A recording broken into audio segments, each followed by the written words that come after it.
Good evening, everybody. Welcome back to Perfect Acceleration Sim Racing, and welcome back to Season 3 of the Junior Saloon Car Championship official E-Series. Myself, Jack Werrell, on his own in the commentary box this evening. Zach Sweeney away on prior commitments. Tom O'Farrell again, our broadcast director, showing us all the brilliant images you can see this evening. Mick Sutton at PASR joining us as well, I'm sure, watching along at home. And Jordan Taylor. Hopefully, we don't need to see any of him this evening. He is our safety car driver here at Castle Combe for round number 3 of the championship. We've already seen outings at Brands Hatch on the Indy layout and Donington Park just last week. And before the winter break, we come here to Castle Combe before re-emerging into 2025 as part of Season 3 at Thruxton, the fastest circuit in the UK. Snetterton on the 300 layout on the 9th of January before we head over to the very north tip of Wales on the Anglesey Coastal Circuit. Round number 7 brings us to Alton Park over in Cheshire, and then we go back to where we got this underway. The 30th of January marks the 8th and final round of the JSCC official E-Series at Brands Hatch on the Indy layout once again. So, by way of what they're all racing for, the champion will gain free entry into the Junior Saloon Car Championship Scholarship, held on the 22nd of February at Pembrey. If you finish second place, vice champion always sounds that little bit better. You win yourself a very nice pair of Simagic P500 pedals. And if you finish third, you win 2 British Touring Car tickets to a weekend of your choice, so you can bring yourself, a family member or a friend, of course. And if you attend every single race, you win yourself a Perfect Acceleration Sim Racing cap, and the driver of the round, for which we've already seen 2, win themselves a free UK pair of sim racing gloves. All of those prizes can really help you in your real racing career. The scholarship, the absolute standout one for that. By way of points, it can't really get much closer. Nathan Williams carrying over the points that he scored at Brands Hatch at the very start of the season. He didn't score as many at Donington Park due to a troublesome race 2, so the points scored at Donington Park have been dropped, being his lowest point scoring round, leaving him on 50 points. Charlie Devlin, a brilliant round at Donington Park, bumped him up to within a point of Nathan Williams on 49. Gabriel Norse, who I don't think is here this evening, came in tied on points with Elliot Dalton-Eyre for 3rd place. Alex Oppenheim and Albert Henriksen-Bell tied for 5th place on 36 points. Tied for 7th place is Will Johnson and Will Clark on 35 points. Jake Wardle and Levine Kishaw, Levine carrying a 4-point penalty, tied for 9th place on 33 points. And it only gets closer the further down you go. This championship is going to be stellar from start to finish. We've seen some fabulous action so far. It's literally just advert after advert after advert. All to do with the Junior Saloon Car Championship. It's just as close in real life as well. Those prizes, that's why we're seeing them race so closely. If you are champion in the official E-Series, you get entry into that scholarship, which can lead to a real racing driver fully funded season in the Junior Saloon Car Championship for 2025. The Simagic P500 pedals for the vice champion, they can up your game. You can potentially come back next year and win yourself entry to that scholarship. And the 2 British Touring Car tickets, you think, yeah, but you can buy those online. Yes, but the connections you make in the JSCC paddock and the friends you make as well, you can then go to the British Touring Cars with them, and you can network and you can build those relationships ready for a career in real motorsport. So you can really slingshot your way into a fruitful career in racing. Alex Oppenheim at the moment, he is just picking his way through the final sector, through the long right-hander at Tower Corner into Bobby's, the second and final chicane before you depart the chicane at Westway along the Dean Straight into Camp Corner, a very tricky corner. It draws you in early. You need to make sure you stay nice and wide, effectively using the pit entry, then flick the car over the curb, and over the line you will go to tick another lap in the book. Nathan Williams carrying on his run of good form at the top of the table on a 1 minute 20.440 into the pit lane nice and early. Charlie Devlin, however, he's just crossed the line and taken that advantage that Nathan Williams has, down from 1.1 seconds to just over 0.3 of a second. It's going to be a close night. You spend so much of this lap flat out, so expect to see some very bold overtaking manoeuvres, specifically into this corner that we're looking at the moment. Into Quarry, you have to be hard on the brakes, but also carry that minimum speed through Quarry Corner. When speaking to Nathan Williams at round 1, he said the minimum speed is the key part about this car. Keep that as high as possible. The momentum will go your way, and that's how you drive this car quickly. Of course, you trust that advice. Vice champion last year, champion-elect this year, albeit very, very close indeed.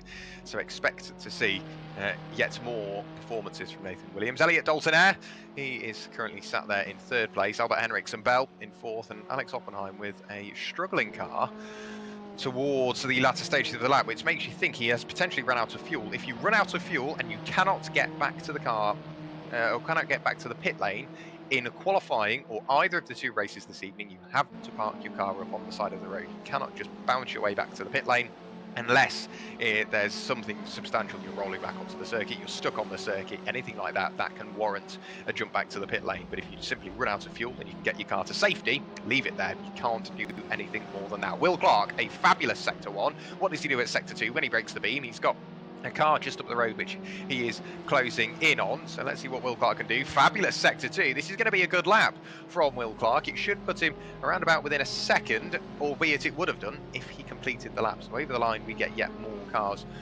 once again. That was Sam Chilton who he was following around. He does improve on the lap prior, 1 minute 22.524. Here's Jake Critchley. Further down the order, has set a 1:47, so not a representative time. But on this lap, you can imagine he will slowly start chipping away at those margins, leaving very little to be desired heading through the chicane, just nipping through and in between those tyre bales. Of course, Jake Critchley, part of the Veloce driving team. He was doing the first round, or conducting the first round at Brands Hatch on his driver coach's sim, Cat Impey. And he is now on a nice new, fresh, perfect acceleration sim racing rig. He received it, just a week ago. Had a very good round at Donington Park. Really got his elbows out, got stuck in some brilliant fights, and proved exactly why he deserves a spot on the grid. In towards Camp Corner he goes, dives on the brake, the inside rear wheel just lifting into the air. The car takes a couple of stabs at getting in towards the apex, bounces over the curb at that midpoint on the exit, nice and neat and tidy. It looks very quick indeed, but according to the sector times, maybe not quite what he was aiming for. Then into the very quick right to left chicane, heading through the S's, and then the very shallow right-hander at Old Paddock Bend, along the short back straight into Tower Corner. Again, another fabulous overtaking opportunity. You can set it up, make it look like you're going to go to the outside, take the standard racing line before flicking to the inside on the brakes, grab the apex, and God, we make it sound easy, don't we? Through Tower Corner he goes, then in towards Bobby's, nice and neat and tidy between the track limit lines once again, through the chicane, getting even closer to the tyre bales this time. The confidence is high for Jake Critchley. Let's see what he can do as he heads along the Dean Straight. We'll get the ping on the exit of Sector 2. It looks very quick indeed, but according to the sector times, he's not really improving. By the time we get out of Camp Corner, we'll have an idea on what sort of lap time. It's going to be a 1:21, 1:22 by the time he breaks the beam. Over the line he goes, and a 1:22.118 is all he can get in, at least on that lap. Nathan Williams has returned to the circuit. Everybody's out there now trying to improve. Here is Jacob Ellis. He's heading through Quarry Corner, and then in towards Bobby's he will go. Oh, heading through Tower Corner, pardon me. Sideways on the way through, sideways on the way out. Riding on board with Jacob Ellis, I'd imagine. It's a bit of a roller coaster at the moment. Heading up towards Camp Corner once again. He will flick the car into the final corner. And then, if he can keep it within the white lines, he will be going on to another lap. Breaks the beam, starts his time lap. Let's see if we can get a on-board perspective of what a lap around Castle Combe looks like. So over Avon Rise, then onto the brakes into Quarry Corner. Let's let you take in the sights, sounds of Castle Combe, riding on board with Jacob Ellis. Let's see what he can do on this lap.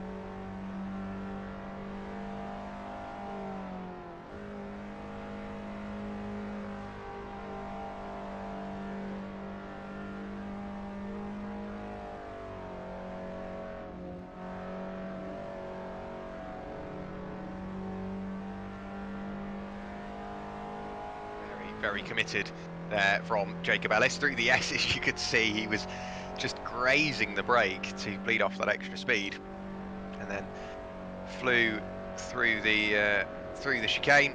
Over the line he will go. It won't be an improvement on this lap.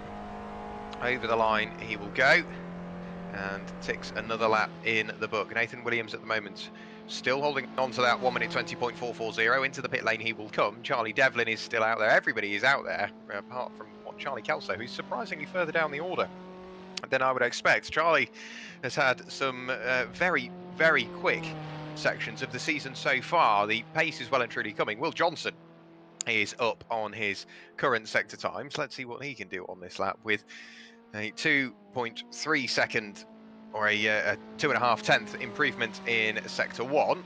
What can he do through sector 2?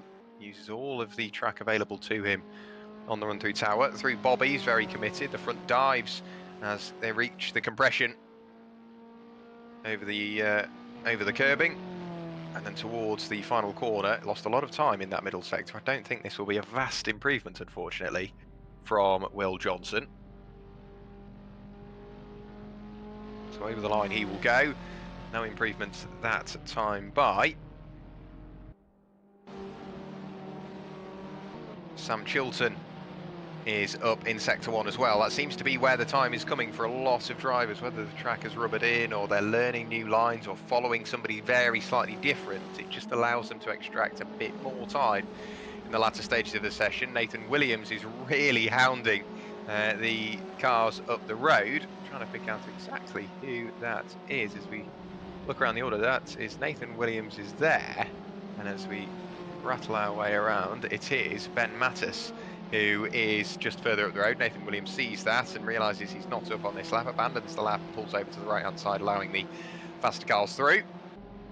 Sam Chilton vastly up in sector 2. What can he do this time? Is this going to be good enough for a challenge to the front 2 rows? Breaks the beam, only 1 position gained, a huge improvement. 1.7 seconds is what it says on the bottom right hand corner of your screens, but it was only enough to put him up from 9th to 8th place. Albert Henriksen Bell riding on board, bouncing over the grass before he dives on the brakes once again in towards Tower Corner. Big flick of oversteer, very well collected up. The front now starts pushing wide in response to that, through the Bobby chicane, bouncing over the curbs, through that little compression we mentioned earlier on, just about keeping it within track limits, I think there.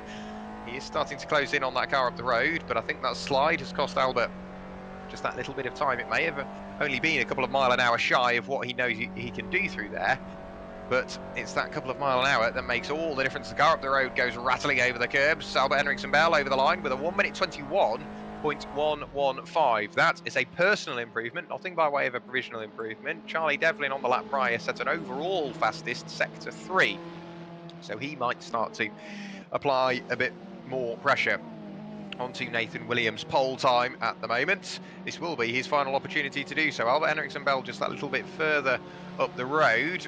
In front of him is Jacob Ellis. Albert Henriksen Bell pulls over to the right hand side, seeing the fast approaching Charlie Devlin. Through the S's goes Charlie. All of the track and all of the curb used, bouncing over the curb on the exit. I think there was a bit of a moment up the road there for Jacob Ellis as we saw the dust sent skywards. He's got about a tenth to find to at least match what he's done so far. What can he do through sector 2? Any more time to be found? Jake Wardle pulls over towards the right hand side just to jump out of the way that little bit further, and we thought this may be an issue for Jacob Ellis. He's been bouncing around a little bit so far this evening, and I think that was through no malice at all. Charlie Devlin, I think, just got on the receiving end of that. However, he is up in sector 2, but on the lap as a whole, he's still around about 200ths down. It's those minor margins that can really start to stack up. What can he do through the final corner? Fully committed, all of the track used, and he does improve, but it's not enough to take pole position away from Nathan Williams. The only person left to do that is Albert Henriksen Bell, but of course we've seen him already abandon this lap. Into the pit lane he will go. Elliot Dalton-Air, I think, will be following suit. Let's try and pick out where he is. He's just out diving in towards the pit lane, and I think that's all she wrote for qualifying at the moment. So Alexander Oppenheim through the final corner. Alex does a 1 minute 21.497, cracking lap there from Alex Oppenheim, and that somewhat cements his 5th place in the qualifying standings. Ben Mattis, we saw him on the lap prior, he dives into the pit lane this time. No further improvement to be found from him. And Will Clark, is he going to do the same? Yes, he is. So we can run you through the grid when the race start arrives. But once again, Nathan Williams, he never seems to escape my grasp. I always find myself talking to Nathan Williams on a race night. And round 3 makes it 3 rounds from 3, where we find the opportunity to speak with him. 2 poles from 3 rounds as well for Nathan Williams. That is a very handy record indeed. If you take into account last season's statistics, Nathan is on a good run of form at the moment. He joined us in the commentary box. Nathan, Castle Combe, you spend a lot of time flat out. You need a lot of commitment through the chicanes as well. How do you find it? Yeah, it's a very difficult track. Track limits are a big issue around here, so it's not only just trying to have the commitment, but also trying to manage it so you don't overstep track limits and invalidate your lap. And we've seen Charlie Devlin, he's been the thorn in your side. He's getting closer and closer to the sort of outright top running race pace, and he's starting to breathe down your neck by way of the championship as well. Whilst it's still very early in the season, only 1 point behind you, including drop scores, of course. What's the run of show for the rest of this year? Just try and max points every single round, or maybe have a slightly worse round and drop as little as possible. Say if you have a non-appearance or something like that, that then effectively means you drop 0 and every point you score goes towards your championship tally. Is there a plan? Is there not? Is there one you're willing to share? Well, obviously the plan's always to finish as high up as you can, but I think obviously Charlie seems to be closest, so it's mainly trying to maximise staying ahead of him, if possible, especially in race like the second race, just trying to maybe even just keep him behind you, just so if you score low points, he also scores a low points. Yeah, absolutely. And Castle Combe, not short of overtaking opportunities, whilst they're not massively heavy braking zones, but into sort of the main turn 1, let's call it. So in towards Quarry Corner, and then after the short back straight in towards Tower, in between the 2 chicanes. They are prime overtaking opportunities, but you need to set them up early. Is that something you've planned for, or are you just hoping to let everybody in the rearview mirror deal with that and you crack on? Obviously I'm open to just stay ahead, but yeah, I think definitely the main way you can overtake around here seems just be keeping pressure on him. It's so easy to make a mistake into the first corner or into any of the chicanes. So if you can just keep the pressure on somebody, force them into an error, it's quite an easy overtake. So that seems to be the best plan if you get overtaken. Great stuff. Well, massive congratulations on another pole position this season. Hopefully we get to have another word with you later on this evening. Congratulations, Nathan. Thank you.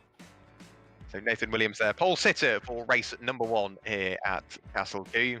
In the meantime, let's have a small word from our sponsors that make everything here at PASR possible.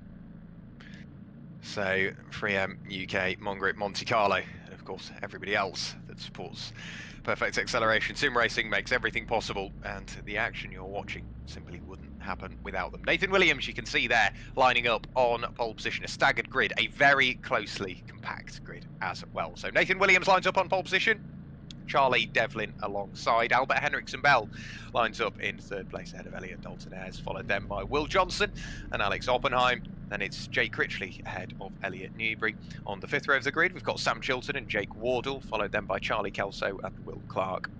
Jordan Taylor, our safety car driver, at the very tail end of the order, but we do also have Ben Mattis lining up in what is 13th place, I believe.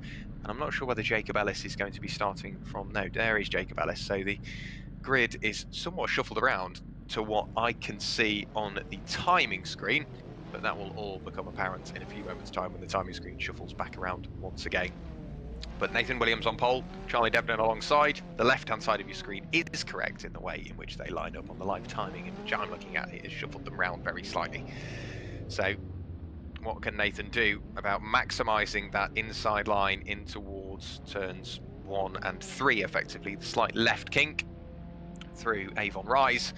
He will have to make sure he maintains that inside line for Quarry Corner. So the lights coming on, Nathan Williams on the extreme left, Charlie Devlin on the extreme right-hand side of your screens. When the lights go out, race number 5 of the season gets underway. Somewhat of a laboured start. Albert Henriksen Bell tries to squeeze between the two front row sitters, but it isn't going to work. He's then going to be hot on the heels of Nathan Williams. That will be the inside. Charlie Devlin will not want to give an inch to those two, but he just about manages to nip up the inside. We're 3, almost 4 wide in the background as it all gets very congested. Everybody hugging the white line. Charlie Kelso in the background just running over the grass, trying to find some real estate in which to place his car. Charlie Devlin very committed on the brakes, has a look up the inside, but it doesn't come off. That washes him wide on the exit of the corner. Albert Henriksen Bell quick to react, tried to come over. Charlie Devlin harassing him over to the inside. But what can Albert Henriksen Bell do? Can he manage to nip his way back up the inside? Very well read. Charlie Devlin far too quick into the corner, or at least on the outside. That opened the door for Albert Henriksen Bell. Now Charlie Devlin's under yet more pressure, this time from Elliot Dalton-Eyre, who closes in yet further. So Elliot Dalton-Eyre is potentially up into 3rd place. Yes, he is. All whilst this is going on, Nathan Williams, it's going to be music to his ears. He's driving away in the lead of this race. Albert Henriksen Bell has picked up 2nd place. Elliot Dalton-Eyre has picked up 3rd. This is exactly what Charlie Devlin didn't want. It's exactly what Nathan Williams did. Elliot Newbury is starting to get in on the mix as well, and he's fighting away amongst the top 5. Alex Oppenheim is there in the top 6, followed then by Will Johnson, Will Clark, Jake Critchley, Jake Wardle, Charlie Kelso, Sam Chilton, Jacob Ellis, and of course Ben Mattis towards the latter stages of the running order. There is Nathan Williams, ticks the first lap in the book, and he's already got his lead up to 2.1 seconds as Albert Henriksen Bell is trying to bridge that gap between the race lead and the chasing pack. Elliot Dalton-Eyre is there as well. We're going to be side by side in towards Quarry Corner. Alex Oppenheim is doing what he can to maintain the position and does fight his way through and past Elliot Newbury. It doesn't last very long though, because Elliot Newbury sneaks his way back up the inside. Will Johnson has tried to do the same. Will Clark has got the best seats in the house, watching this all unfold in front of him. Takes a slightly slower line on the run through, trying to maximise the battle up the road. There's a bit of contact between the pair of them, but they remain as they were. It's Elliot Newbury ahead of Will Johnson. Alex Oppenheim now coming under big pressure from Will Clark. Charlie Devlin up the road. He's trying to fight back on Elliot Dalton-Eyre and get himself back on towards the provisional podium. The pair of them side by side through the long right-hander at Tower. And then in towards Bobby's once again. The very quick right-left. You've got to be brave to go too wide through there. They decide it's best to try and sort themselves out on the way in. As soon as they get out, they immediately go back to battling. Charlie Devlin is having to work so hard just to get back into this top 3. Albert Henriksen Bell will be running away up the road and is managing that gap between himself and Nathan Williams, almost side by side in towards the final corner. But Charlie Devlin allows Elliot Dalton-Eyre the inside line and then leaves him out to dry on the exit of the corner, holding him to that outside line in which he didn't really have much of a choice in taking. Now Charlie Devlin, it will be the outside for Avon Rise, but the inside more importantly for Quarry Corner. If Elliot Dalton-Eyre manages to keep this position on the way out, I will be very surprised indeed. Is he going to look for the cutback? Potentially. No, he can't afford to hang around too much though. Look who's in his rear view mirror. Elliot Newbury absolutely there, really starting to close in and make matters that little bit harder for Elliot Dalton-Eyre. Bouncing over the curbs, the pair of them go. So the two Elliots fighting away. Will Johnson in 6th place will be hoping something happens between the pair of them that allows him to thrust his way in towards that top 5. The two RX competition cars in the background of Alex Oppenheim and Will Clark with that previous contact, and now starting to battle. It has dropped them away just a touch from those cars up the road. Will Johnson is really starting to apply that pressure onto Elliot Newbury now, bouncing through the chicane. The duos go.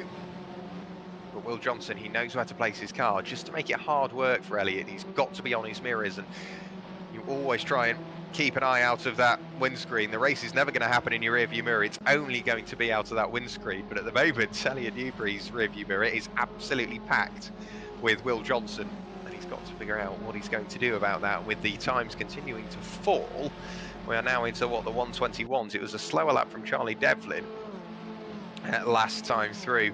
compared to the cars up the road. Nathan Williams extends his margin yet further up to what, the best part of 3 seconds now. Now Will Clark decides to go for the move, has a big look to the outside. He's going to try and cut back to the inside, and that pushes Alex Oppenheim out towards the exterior of the circuit.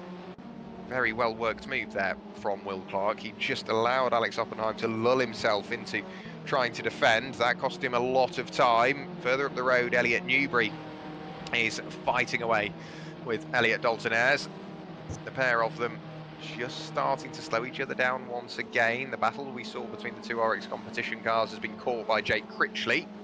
A half look up the inside from Elliot Newbury. We said we know how to, he knows where to place his car to make it hard work, and it does work. You can see there Elliot Dalton-Ayres just giving himself a bit of room on the inside that he didn't really deserve, because it was a half move, but it just forced him to be aware that he was there, allowing the car to wash wide, and that opened the door for Elliot Newbury. He knows he's got at least a hand on 4th place. He just needs to pull it towards him at the moment, which is much easier said than done. With how flat out this circuit is, I'm surprised the field spread has spread out quite so dramatically. Race number 2, you can imagine, will be the complete opposite of this and be absolutely action-packed from start to finish. We've already got some brilliant battles in race number 1. Further up the road, Nathan Williams has extended that margin up to, what, 3.6 seconds now.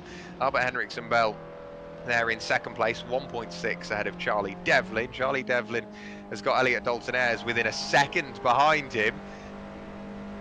Riding on board with Will Johnson, again applying a bit more pressure to Elliot Newbury. He seems to be quicker through the back end of the circuit. Through sector 2, that's where Johnson starts to close in on Newbury, and just starts to get Newbury going slightly defensive. That can cost him a bit of time, but much greater speed held through the corner there from Will Johnson on the run towards Bobby's. They flick the car right, dab on the brakes, then on the way out, Will Johnson starts to close in once more. Will Clark in the background has pulled away from the cars behind, mainly because Alex Oppenheim has lost out to Jake Critchley. So Jake Critchley now up into 8th place.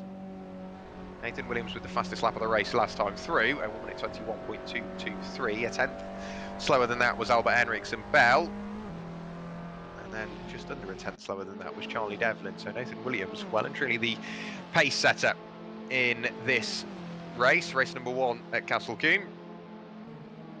William Johnson again just applying that pressure. Look how much confidence he's got, not only in the car and the brakes, but also in Elliot Newbury, that car up the road. He knows that he's not going to do anything rash, but he can force him into a mistake if he tries hard enough, and he's doing a brilliant job so far. Ben Mattis has picked up a 5-second time penalty, presumably for track limits in this stage of the race. Hearing from Nathan Williams after qualifying, he said that track limits can become an issue here at Castle Combe, and we're starting to see the penalties roll in now. Jake Critchley, having taken over 8th place, is immediately coming under return fire from Alex Oppenheim. Alex looked to the inside, couldn't quite get the car where he wanted it. Looks to the outside, and then for the cutback on the exit of Tower. Towards Bobby's, is Alex going to be brave enough on the brakes? A little look up the inside. It is only a dab on the brakes, not a major overtaking opportunity. Wing mirrors, I'm sure, would be going flying at this point through those tyre bales, but Jake Critchley doing a brilliant job, having taken that position away and then defending it without losing vast amounts of time to Will Clark, just that little bit further up the road. Nathan Williams back over the line once again. The lead gap extends yet further between himself and Albert Henriksen Bell. It's now up to, what, 4.3 seconds, 4.4, 4.5. It continues to climb, and now we may see this change a little bit further up the road. It's been a long time coming. Will Johnson looks to the inside of Elliot Newbury on the brakes in towards Quarry. Can he hold on to that position, or is Elliot Newbury going to look for the cutback? No, he tries to brave it out around the outside. The front tyres don't give him the grip that he was expecting, and Will Johnson up into 5th place. Elliot Newbury down into 6th. You can imagine he's not going to take that lying down. He is going to try and fight back to take that top 5 position away once again, but it's not just a top 5 position in this race. It is a position further back you would start, so it's sort of race 1 giveth, race 2 taketh, so to speak. And Elliot Newbury at the moment, he's tied between a rock and a hard place. He wants the points in race 1, which may set him up for a slightly sort of further back start in race 2. However, I'm sure he's confident enough to try and make that up. Charlie Devlin really pushing on now. He's really closed in on Albert Henriksen Bell for the second step on the podium, albeit, I think doing so, he's washed the car over track limits just a couple of times, and that's going to be watched closely throughout the evening. Does so once again out of the final corner, gets all crossed up and loses a lot of time at a very important section of circuit as well. There goes the penalty. Charlie Devlin, he was close coming onto this lap, and then unfortunately coming out of the final corner over track limits once again, picks up the 5-second penalty. Jake Wardle has picked up a 5-second penalty as well, so they're really starting to roll in now. Alex Oppenheim has picked up a 5-second penalty, so they're really starting to roll in. Nathan Williams at the front, going very quickly indeed, and with only a couple of track limits warnings at the moment, so he doesn't need to worry about pushing on. He's got 4.8 seconds between himself and Albert Henriksen Bell, who's slowly going to come under fire from Charlie Devlin, whether Albert knows it or not. Even if Charlie goes through at this stage in the race, if he can manage the pace and remain within 5 seconds of Charlie Devlin, that's all he will need to do to hold on to that second place. Elliot Dalton-Ayres a little bit further in the background. He will also pick up a place if Charlie remains where it is. So too will Will Johnson, just about. But if that time between them continues to vary as much as it is, we may see Charlie Devlin only lose that one place. Not a single ping we're hearing actually for Williams, so he's lapping very quickly and doing so within the confines of the circuit. Does Charlie Devlin get it right this time? Keeps a wheel on the curb, but how much of that was on the curb, I don't know, and where the exact track limits ping goes, I'm not exactly sure. Devlin was invalidated on that lap too, of course. Potentially, we are starting to see Charlie Devlin just break away a little bit now. Again, that was almost overdriving the car. Both himself and both Charlie Devlin and Elliot Dalton-Ayres take 2 or 3 stabs at getting that car turned in, and it just wasn't enough. It just started to wash him wide of the apex, and that cost him a bit of time. So Charlie Devlin, he kept it within the confines of the circuit at the start of this lap. We'll keep an eye on the sector times. Last time through, Jake Wardle track limits once again. Last time through, Charlie Kelso, I think, was it? Or Jacob Ellis track limits once again. So we're starting to see more cars. Albert Henriksen Bell very sideways on the run through tower. Back to the original point, we're starting to see more cars wander over the white lines. And doing it a little too often as well, so the penalties are rolling out. Race 2 could be very, very interesting indeed. Nathan Williams' lap or lead gap is now up to almost 5 seconds, yet further penalties are starting to roll in. And Charlie Devlin, you can see he's pushing, but is he pushing beyond that limit? We saw it at the start of this lap. I think we're seeing it yet more. He's just starting to close in once again. To shine a light on exactly how these penalties somewhat fall. 2 laps cutting and getting an advantage without a penalty. You can cut twice, so to speak, without getting a penalty. You do it a third time, you get yourself a 5-second penalty as well, but then it resets and you get those 2 laps back. But it doesn't mean then go and use them. Try and keep them in pockets. Try not to use them in the first place. Nathan Williams showing us exactly how to do that. Charlie Devlin again kicking up the dust. He's really pushing, and I'm not sure the car is liking it too much. Is it pushing beyond the bounds and the confines of the car's performance? We know he's going beyond the confines of the circuit. Elliot Dalton-Ayres managing the pace to Charlie Devlin. Much quicker through tower, by the looks of it, is the car in the background once again. Charlie's starting to push on. You can hear the car screaming for dear life, using every ounce of circuit available to him. Changes to that chicane have been made between Season 2 and Season 3. We're not seeing as many cars in those tyre bales. Elliot Dalton-Ayres, we said he looked quicker. He absolutely is. A personal best Sector 1, an overall best Sector 2. This is going to be dangerously close to, I think, a 1:20 by Elliot Dalton-Ayres if he can cross the line. Breaks the beam there. 1:21.150. The fastest lap of the race now goes the way of Elliot Dalton-Ayres. Charlie Devlin, I think he wandered over track limits once again in Sector 2. These track limits pings are really going to start rolling in at this stage in the race. So Charlie, he isn't gaining vast amounts on Albert Henriksen Bell, but he's costing himself so much. Take into account if he goes over track limits once again and continues to do so, the 10-second time penalty will arrive, and that will drop him a long way down the order. maybe just inside that top 6 still.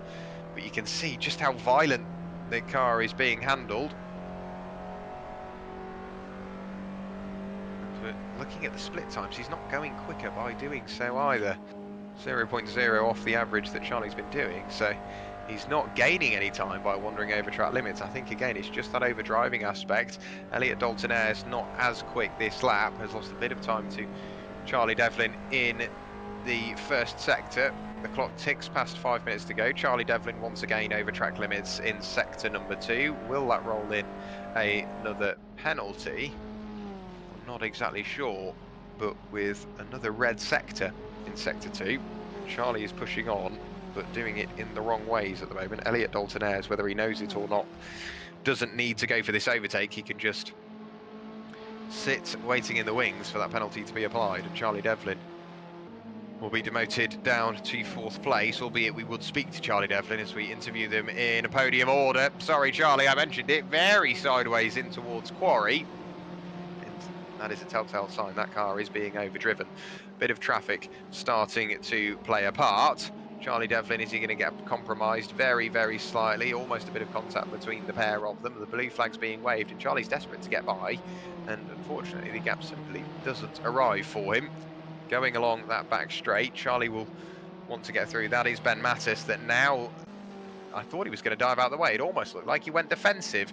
I'm not exactly sure why Ben isn't jumping out of the way as easily as he did for Albert Henriksen Bell, but look what that has done to the gap. Elliot Dalton-Ayres absolutely there now on the coattails of Charlie Devlin. He doesn't need to go for this move. He would get it by simply remaining where he is. So at the moment, Elliot Dalton-Ayres is doing everything he needs to do just to hold on to that 4th place. And the track limits warning, if you set, say, a 1 minute 21.1, and then on the following lap you break track limit to do a 1 minute 21 sort of 5, it won't count that as a cut, because you've quite literally not gained an advantage. But if you then go and set a 1 minute 22.0 or a 1 minute 21.0, so to speak, having cut track limits, you are faster than your average, and then the track limits penalty will be applied, whether it be 5 seconds or simply just a warning in the first 2 instances. But Elliot Dalton-Ayres, you can see he is really starting to ramp up this pressure now on Charlie Devlin.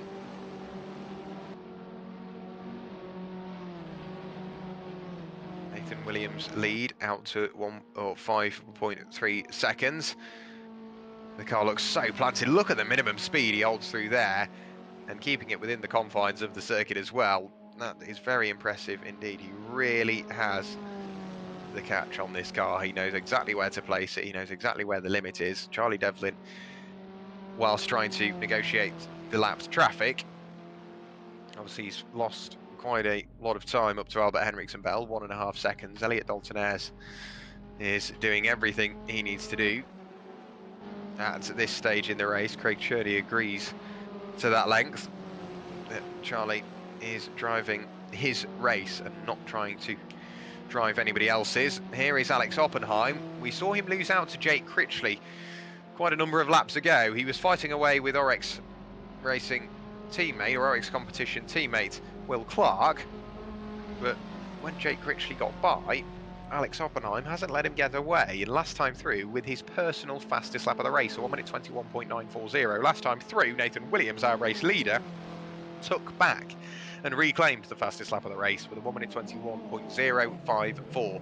Nathan Williams doing a brilliant job up at the front, very, very sideways up the road there from Jake Critchley. That was the chink in the armour that Alex Oppenheim was destined to find. He was applying the pressure where he needed to force the mistake, and with just over a minute still to go, there's only one more lap, what's left of this one, and one more full lap for Jake Critchley to try and get that position back. Alex Oppenheim has been working that battle for so long, just to try and get his way back in front. Jake Wardle picks up yet another 5-second penalty, so 10 seconds worth of penalties going the way of Jake Wardle. That will drop him behind not only Jacob Ellis, but also Charlie Kelso as well, I think. No, I think Charlie Kelso will get away with it. Ben Mattis, unfortunately, the race goes from bad to worse, so he will fall yet further away from those cars up the road being a lap down at this stage of the race.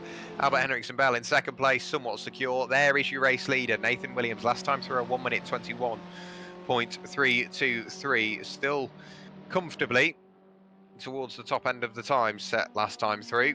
Charlie Devlin is doing what he can to close the gap up to Albert Henriksen-Bell, but I don't think it's going to come. Elliot Dalton-Ayres doing a brilliant job of driving his own race. Nathan Williams nursing that car home, making sure he sees the checkered flag first and grabs a max points score. So in towards Tower once again on the brakes. Again, just look at that minimum speed that Nathan Williams can carry through Tower.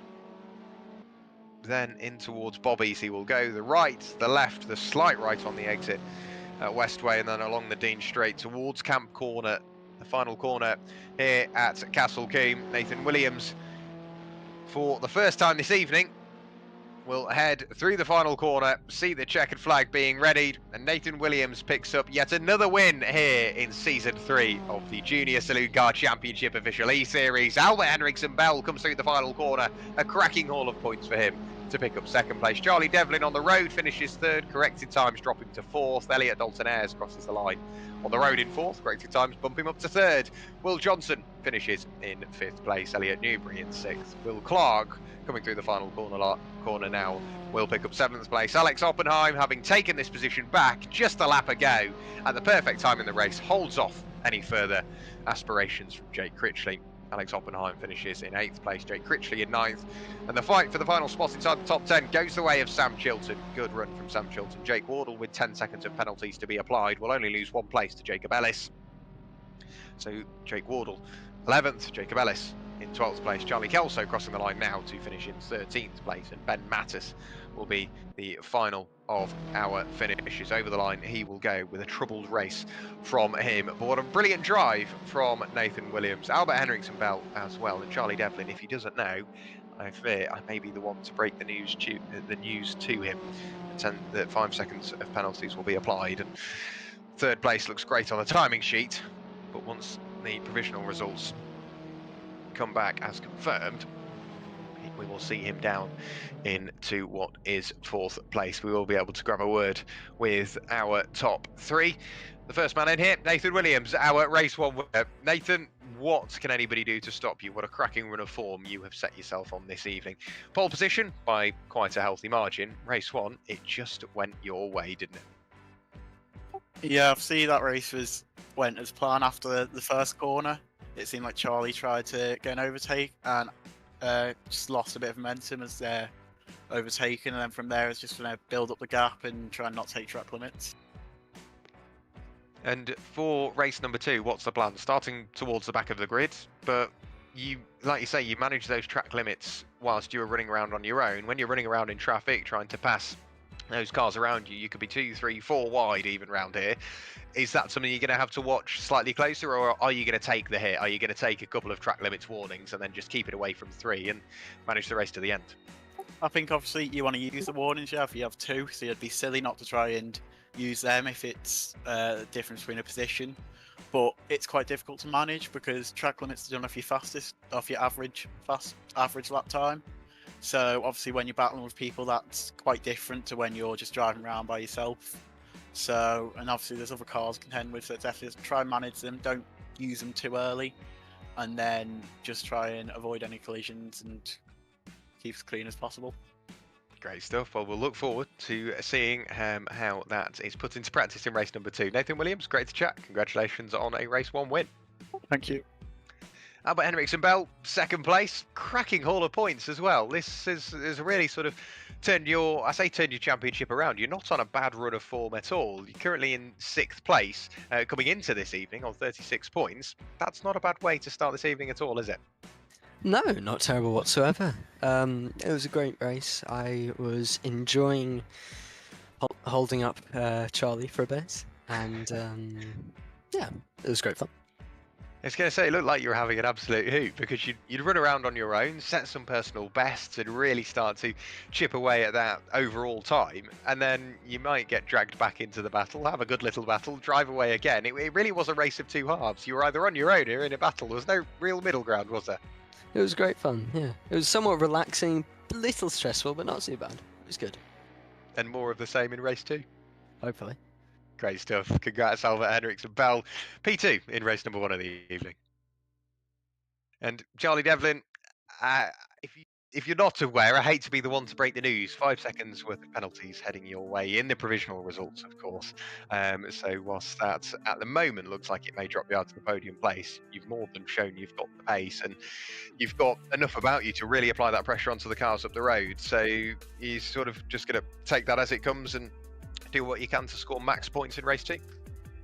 Yeah, I knew right from the start, like a few laps in, that I would have had a penalty, which is obviously a shame. I'm just really struggling at the minute with the balance. It's really difficult around this track. Like I said it in Donington Park that I was going to struggle here, and I have. So we'll see. We'll reset. We'll go for race 2, and we'll see where we end up. And when you look at where we've been, obviously Brands Hatch, vast amounts of elevation change and differing corners, and Donington Park, the national layout, obviously vast amounts of elevation change and differing corners. Here at Castle Combe, very heavily momentum based. You don't really have a tight corner. They're all quite sort of flowing corners with a couple of chicanes thrown in. So do you reckon that's what it is? Just that the style of circuit maybe doesn't quite gel with the driving style? It's just any small mistake, it loses you so much time, and then it's also really easy to get track limits around here. So yeah, it's unfortunate. It's not really my style, so we'll see what happens when we come to a track like Thruxton, but we'll see how we go. Great stuff. Best of luck in race number 3 and a cracking result in race 2. No, wrong way around. Absolutely. Couldn't have got that any worse. Thank you, Charlie, for jumping in. Yeah, cracking result in race 1. Best of luck for race 2. So we'll see what Charlie can do in the upcoming race. And this is what happens when you leave me unsupervised in a commentary box. We need Zach back just to try and keep me on the straight and level. If you are watching along at home, please do make sure you show your support for Perfect Acceleration Sim Racing. Obviously, we'll go through the standard streamer sentence of make sure you like, subscribe, turn the notification bell on, and what have you, etc., etc. Do make sure today, more than any other day, you do stick around till the end, because we do have yet more news about upcoming events here at Perfect Acceleration Sim Racing. Watch this space. Let's leave it there. Make sure you stay till the end.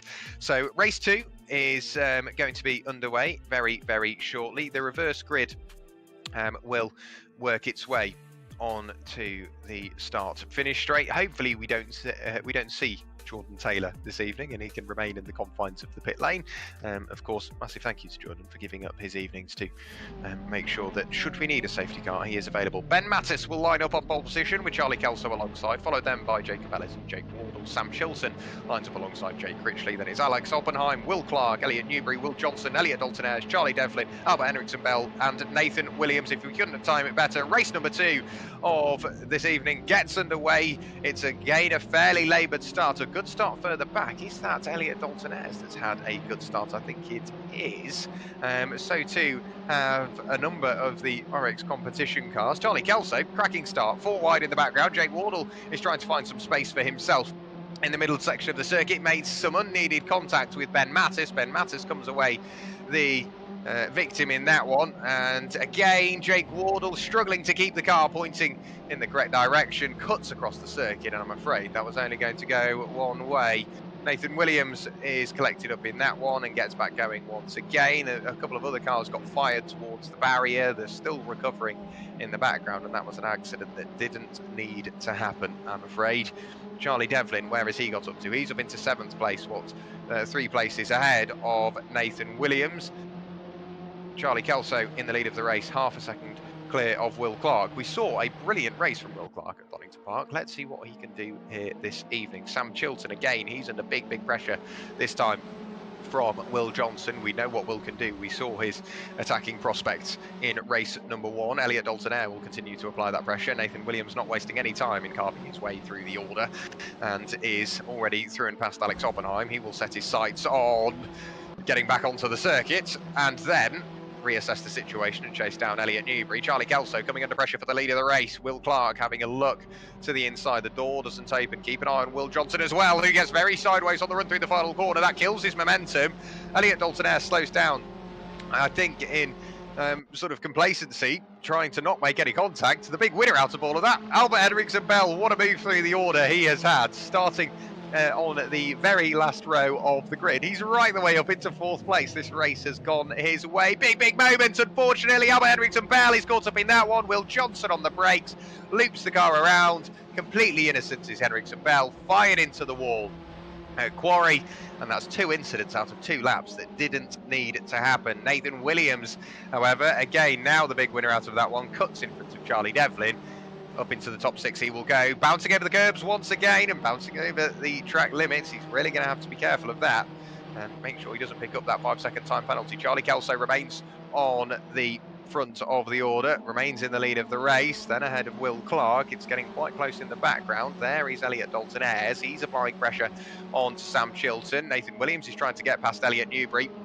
You've then got Charlie Devlin following suit, but there is Elliot Dalton-Ayres really pushing on, kicking dust up into the air. The 2 cars up the road. Jake Wardle, I think, trying to make amends for what was quite a scrappy start, pardon me, and is trying to close in. Charlie Kelso, he's not letting this lead go, is he? Absolutely door to door with Will Clark. Will pushed out towards the white line, but not further. Brilliant respect given between the pair of them. They're still side by side by the time they arrive at Quarry Corner. And is Will Clark into the lead on the timing? He is on the brakes. Can he hold on to it all the way around the outside at Quarry? Tried to get it on the mix to Sam Chilton. So is Elliot Dalton-Ayres. They're still side by side. 2 by 2 they will go now in towards the S's. And Nathan Williams goes over to defend from Charlie Devlin. Are they going to remain side by side? Yes, they are. Will Clark, can he take the lead? They touch, they rub. Will Clark goes through to take the lead away from Charlie Kelso. Elliot Dalton-Ayres tries to do the same. Nathan Williams tried to find a bit of a gap. Was that the 3rd track cut that he didn't want, going off his average time? They're 3, almost 4 wide by the time we arrive at Tower Corner. Will Clark will be looking in his rearview mirror and closing his eyes, thinking, I don't want to be part of that. And all of a sudden, towards the race lead goes Elliot Dalton-Ayres. Will Clark washes slightly wide. They're still side by side on the exit of Tower Corner. Will Clark remains in the lead, on the brakes, flicks the car in. Can he hold on to it on the way out? No, he can't. Brilliant move. Elliot Dalton-Ayres goes to the lead, ahead of Will Clark. Nathan Williams trying to make it 2 from 2 here at Castle Combe this evening. Elliot Dalton-Ayres somehow holding on to the lead of that race. And now we've got Will Clark and Nathan Williams tied door to door once again in towards this final corner. Nathan Williams around the outside, keeping it within the confines of the circuit. Up into 2nd place, there's contact in the background. Round goes Elliot Newbury, dropping further down the order is... I'm not sure who was. It was Alex Oppenheim, I'm afraid. So the pair of those 2 get caught up. Will Clark, having gone from the lead of the race, he's all sorts of crossed up on the grass, heading in towards Avon Rise. Loses yet further places. So from 1st to 6th place in the space of one singular rotation of the Castle Combe circuit. That's how close the racing is. Elliot Dalton-Ayres, 1.2 seconds to the good over Nathan Williams in the lead of the race. Followed then by Charlie Devlin. Sam Chilton has just managed to pick up 5th place from Charlie Kelso, who is just ahead of the recovering Will Clark, who's now got Will Johnson for company, and we know what Will's like when he's on a charge through the order. He will find his way through. Jake Wardle watching on in the background, followed then by Albert Henriksen Bell, who's recovering from that unfortunate accident in towards Quarry Corner. He's recovered up to 9th place so far. Jake Critchley holding on to the top 10. Charlie Kelso makes contact with Will Clark. The pair of them draw towards each other at the apex. How that accident came about, we will have to look back on. Jake Wardle being very, very economical with the space he gives to Will Johnson. So Jake Wardle now up into 5th place with the accidents happening around him. Will Johnson is in 6th, Will Clark in 7th place. Swap those 2 around and you get the positions on the timing screen as they continue to bounce around.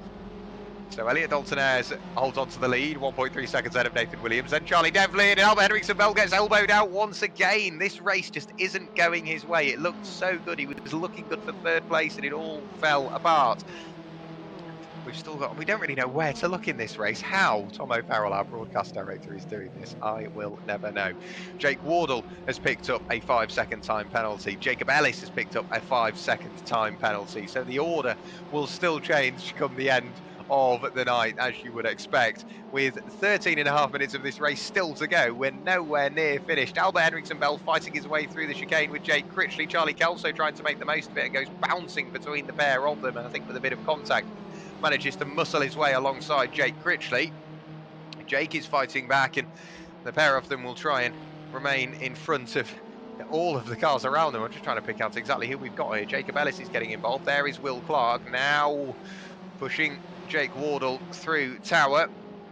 In towards Bobby's they will go. The full-back line is stirred. Side by side in the background, 3 wide into the chicane. Something had to give. Jake Critchley, very clever driving there, decides it's best to just straight line the chicane and avoid any dramas on the way out. So Charlie Kelso in 9th place, Jacob Ellis in 10th, Alex Oppenheim in 11th, Jake Critchley, by avoiding an accident, unfortunately, that's dropped him down to 12th place.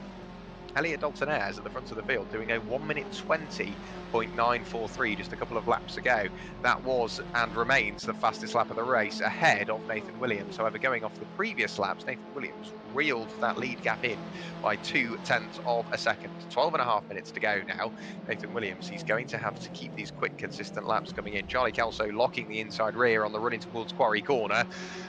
I think just in response to the pressure that Jacob Ellis is applying. And once again, we're 3 wide. Jake Wardle on the outside. Is he going to be brave enough to try and hang it around the outside? Yes, he is. Manages to get to the apex once again. So Jake Wardle remains in 5th ahead of Will Johnson, Will Clark and Albert Henriksen Bell. They are so close indeed. Albert Henriksen Bell riding on board. Best seats in the house. He's managed to find a bit of room on the outside of Will Clark. Can he make that the inside by the time we arrive towards Tower? Can he make it the inside of Will Johnson on the brakes? No, just decides to settle for what he's got at the moment. He's careful not to run wide. You can see the adjustments to the steering wheel to ensure he gives plenty of room to Will Clark. And Albert through the chicane, he will go. And then on towards that short burst towards the final corner of Camp. Albert Henriksen Bell, having picked up 1 place, he will try and close in on Will Johnson. He will try and close in on Jake Wardle, or maybe let Will Johnson do the work for him, apply that pressure onto the car up the road. Jake Wardle gets very sideways indeed. Was there contact between the pair of them? We don't know. Jake Wardle tries to come over and defend, gets very close towards the tail end of Will Johnson, takes a swipe, but the overlap isn't there. And Albert Henriksen Bell picks up 2 places there, up into 5th place. We said we may see Will Johnson do the work for him. That's exactly how it played out. So Albert Henriksen Bell, 5th place. Will Clark in 6th place. Then it is William Johnson and Jake Wardle in 7th and 8th place. Fortunately, we've got a car off of Jacob Ellis. I think he got it all wrong coming out of the final corner. That puts him well and truly in the infield. We're only just getting towards halfway.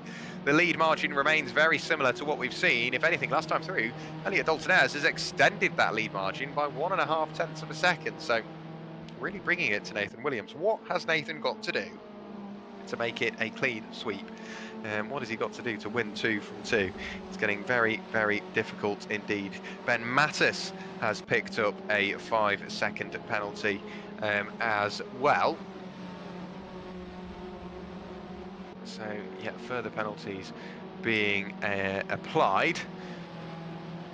And if you want to get in on this battle, if you want to get in on this action, absolutely get in touch with Perfect Acceleration Sim Racing, whether it be through the website, whether it be through the Discord. Please do get in touch. Head over to perfectacceleration.co.uk and then the online events tab shows you everything you need to know, whether it be the Junior Saloon Car Championship Official eSeries Season 3, and then breathe, or any of the other series which we have going on.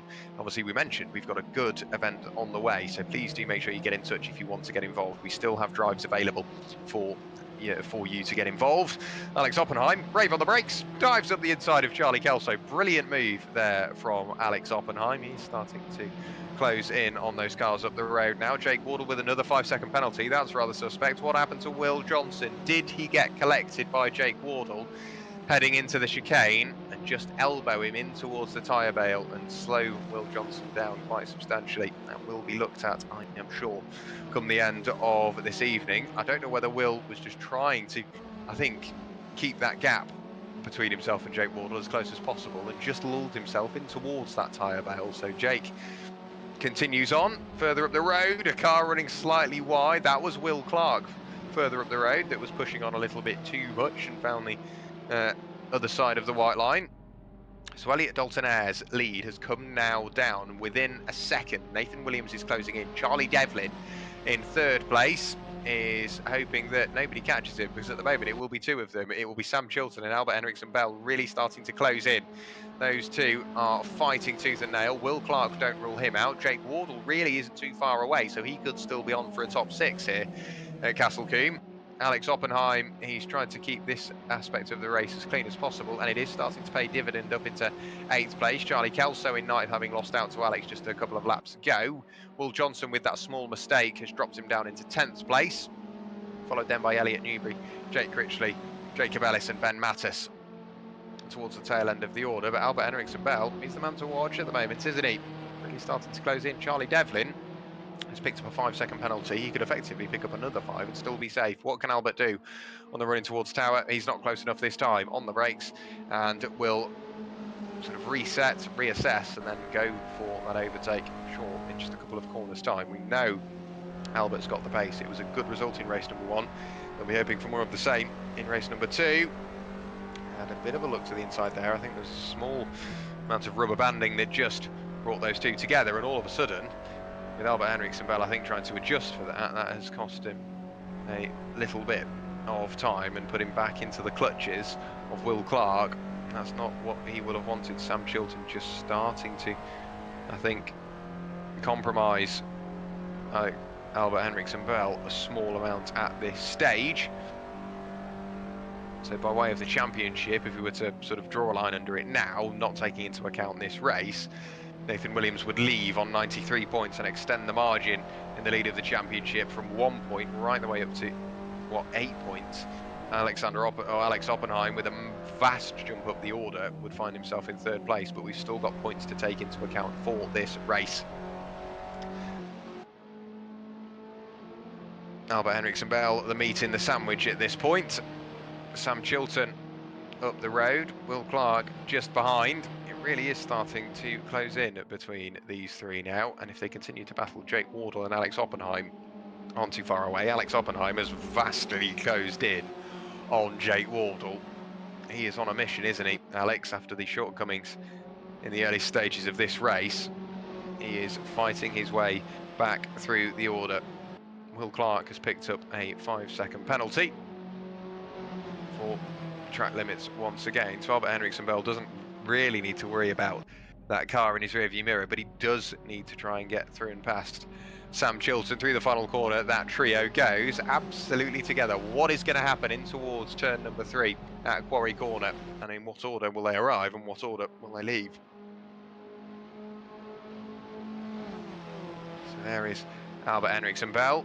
He has a small look to the inside, then the outside, and decides now is not the time. Is he going to look for the cutback? Sets himself up on the way out, bounces over the curb at the apex, and does just about enough to nip up the inside, or does he? No, jumps back underneath the rear bumper of the car up the road.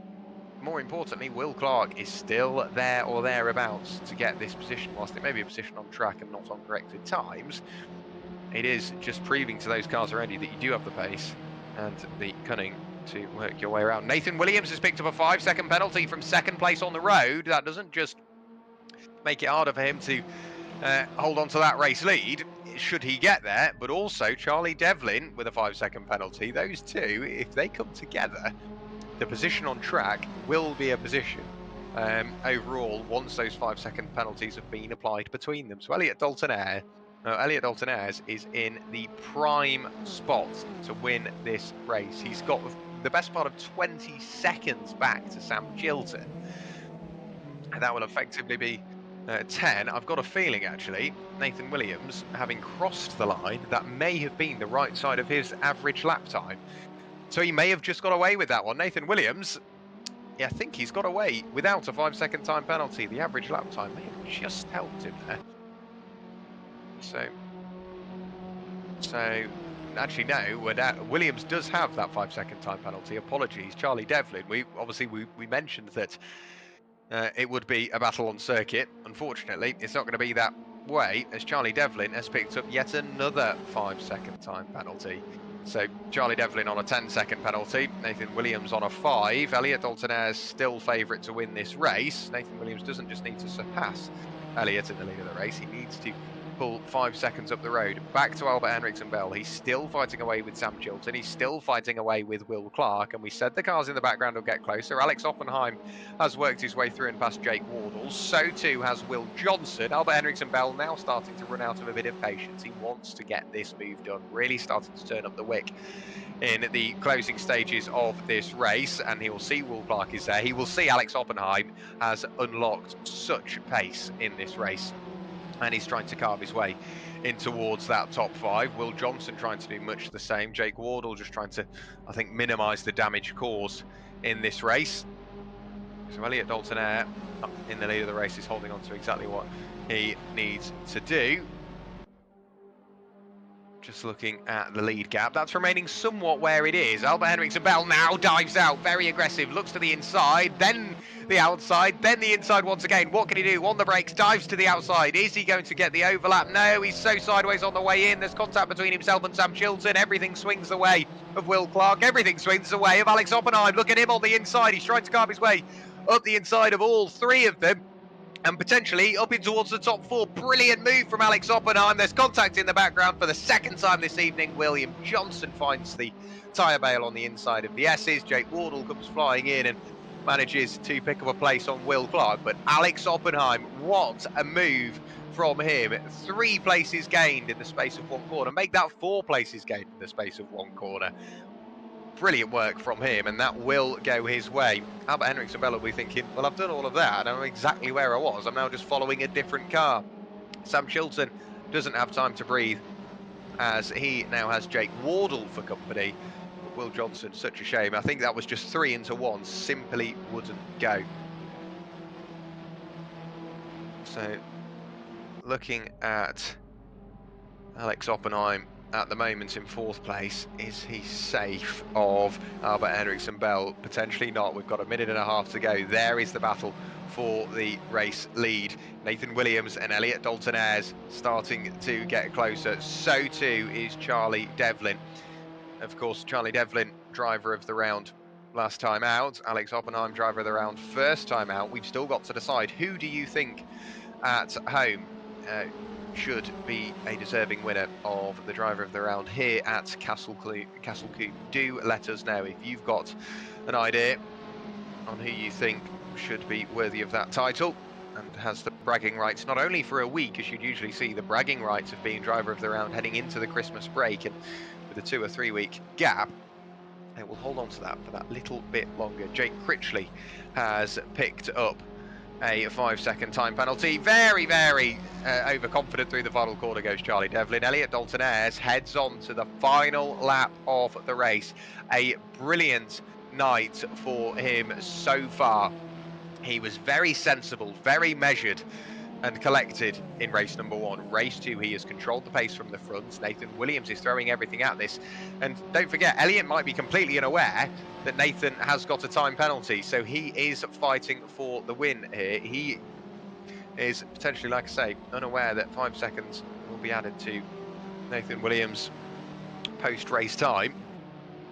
So this will be the fight for the lead in Elliot's head. Charlie Devlin has thrown everything at this in the kitchen sink and almost thrown himself at the pit wall in trying to maintain that top 3 place, which he should do even with the 10 seconds applied. There's 30 seconds back to Albert Henriksen Bell, who is now up into 4th place. Make that 15 seconds worth of time penalties applied to Charlie Devlin through the chicane for the final time. Here comes Elliot Dalton-Eyre. Nathan Williams, he's running out of options here. It's going to have to be very committed or very calculated coming out of the final corner. Don't rule out Charlie Devlin, whilst 15 seconds of penalties will be going his way.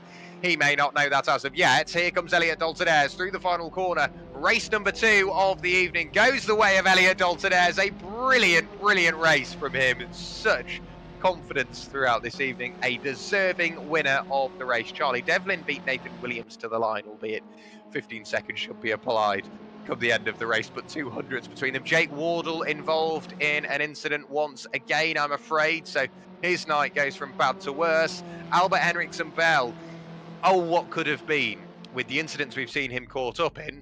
It looked like he was good for 3rd. He's fought valiantly back to 4th place. Very well done, Albert Henriksen Bell crossing the line in 4th place. Alexander Oppenheim crosses the line to finish in 5th. Sam Chilton In 6th place, Will Johnson.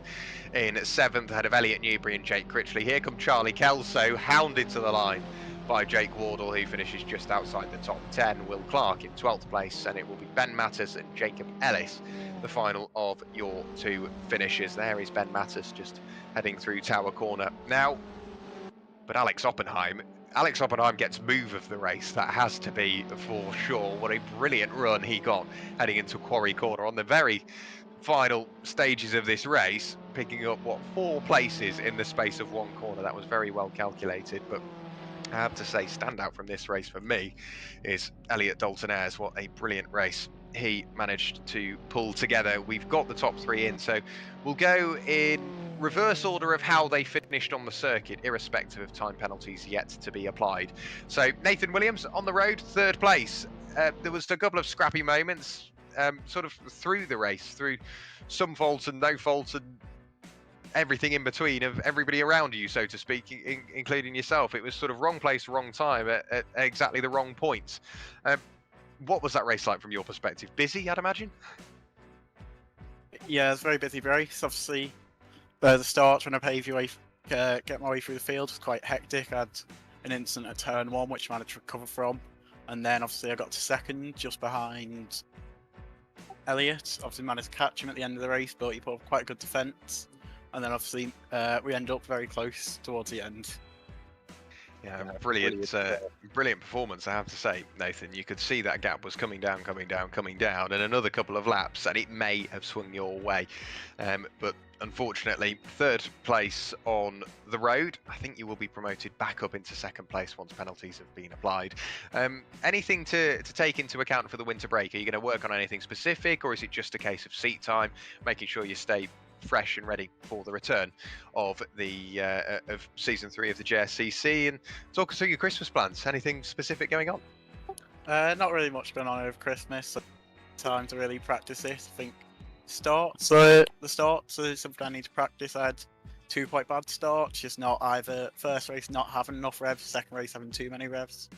So just trying to work on that, and obviously that should be quite an improvement for the next race. Great stuff. Great to hear from you on all three occasions this evening, Nathan. We're obviously, everybody here at PASR wishes you the best Christmas and New Year possible, and we look forward to speaking to you in 2025. Nathan Williams, congratulations. We will wander over now to 2nd place on the road. We'll be demoted to 3rd. Charlie Devlin, there's double digits worth of penalties coming your way, I'm afraid. I'll let you dig into that as deeply as you wish. But a challenging night. The pace was there. Absolutely, and the motivation was there. Is now just the time to sort of walk away, take the results that you've got. It was still a good haul of points throughout the evening, and then set your sights on bigger and better things to the other side of the winter break. Yeah, it's unfortunate. Just re-struggled the car again. Obviously, I know I picked up a 5-second penalty for track limits, and then the other penalties came from contacts, which I take responsibility for, because I got quite frightened by really early braking, and then I just locked both fronts, and I had nowhere to go. So I'm sorry to the people that I hit. Overall, I ruined their race, so not in the best way, but yeah, it is. The nature of close racing, I guess. There are obviously, it's very easy to look at that and think, oh, that's race is ruined, but it is a case of that's how close this racing is, and it shows that the results that you've had are very admirable as well. Good haul of points, like I said once again.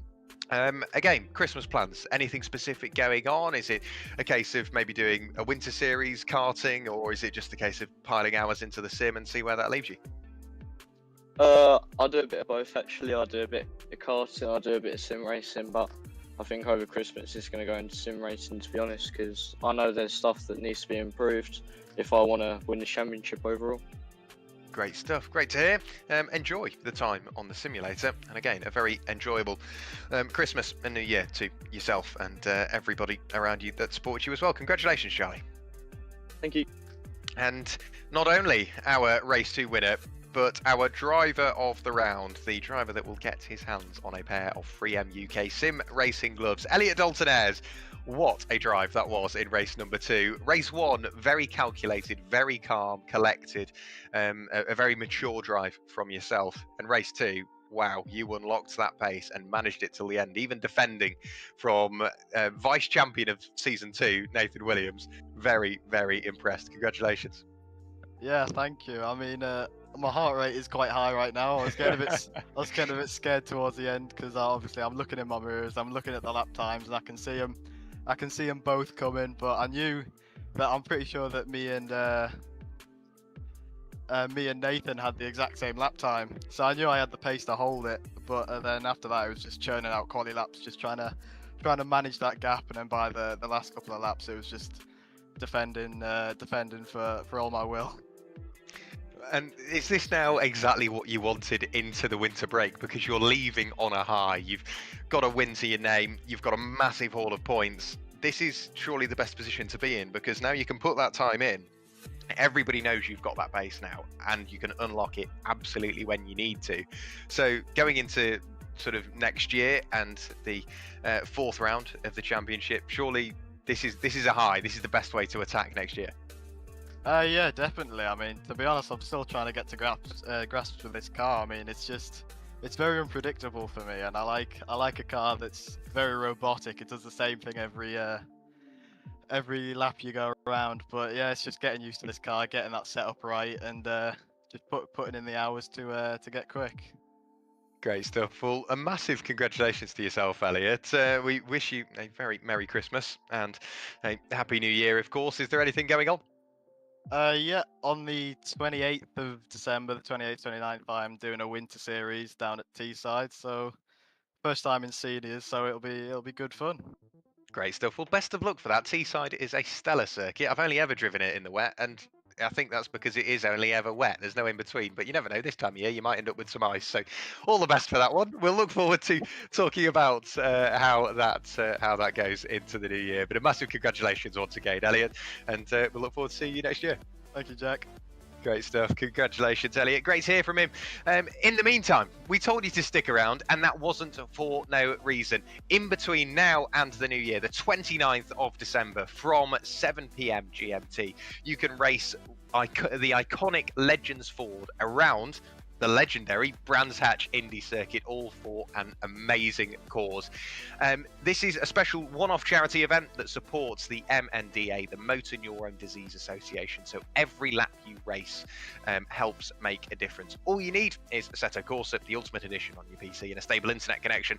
£20 gets you your entry fee. None of that goes to Perfect Acceleration Sim Racing. That all goes to the Motor Neurone Disease Association. If you want other ways just to show your support, you maybe don't want to race, but you do want to show your support, not only for what we do and for what we're doing, but everything that the MNDA do to support anybody suffering with motor neurone disease, please do get in touch. I'm sure we can find other channels for you to help. It will all be on a live broadcast, and it will be with commentary as well. Similar format to this evening, one singular round, so it's all to play for. 15-minute qualifying and 2 20-minute races. So that is going to be a brilliant night, whether you're taking part, watching along, supporting at home. Please do make sure you note the 29th of December this year in your diary. It will be absolutely one for the calendars. So the standings, let's have a quick look as to how we are leaving this evening. It is Nathan Williams on top, 99 points, so a good haul of points for him this evening. He's almost doubled his championship total. 11 points clear of Charlie Devlin on 88 points, 4 points back from there. Elliot Dalton-Ayres, with a brilliant race 2 win, has put him up into 3rd place. Albert Henriksen Bell on 77, that's 22 points behind championship leader Nathan Williams. And he is 3 points clear of Gabriel Norse, a no-show this evening, so he's still well within a chance of the title on 74 points, 3 points clear of Alex Oppenheim, ahead of Will Johnson on 69 points. We've still got a tie for the championship, Will Clark and Levine Kishore carrying that 4-second time penalty. Again, unfortunately not with us this evening. They're tied for 8th place on 63 points, and Sam Chilton rounding out your top 10 on 57 points. So from us all here at Perfect Acceleration Sim Racing, it's a rather different sign-off, really, isn't it? We've already ticked off Brands Hatch Indy, Donington Park National and Castle Combe this evening. Thruxton in the new year on the 2nd of January. Again, mark that in your calendars. The 9th of January at Snetterton, the 16th at Anglesey, the 23rd of January at Alton Park, before we go back to where it all got underway, back to Brands Hatch on the Indy layout once again on the 30th of January. So please do join us then. But in the meantime, we will see you all on the 2nd of January. And from us all here at Perfect Acceleration Sim Racing, everybody in the paddock and all the drivers, we wish you a very Merry Christmas and a Happy New Year. We'll see you in 2025. Goodbye.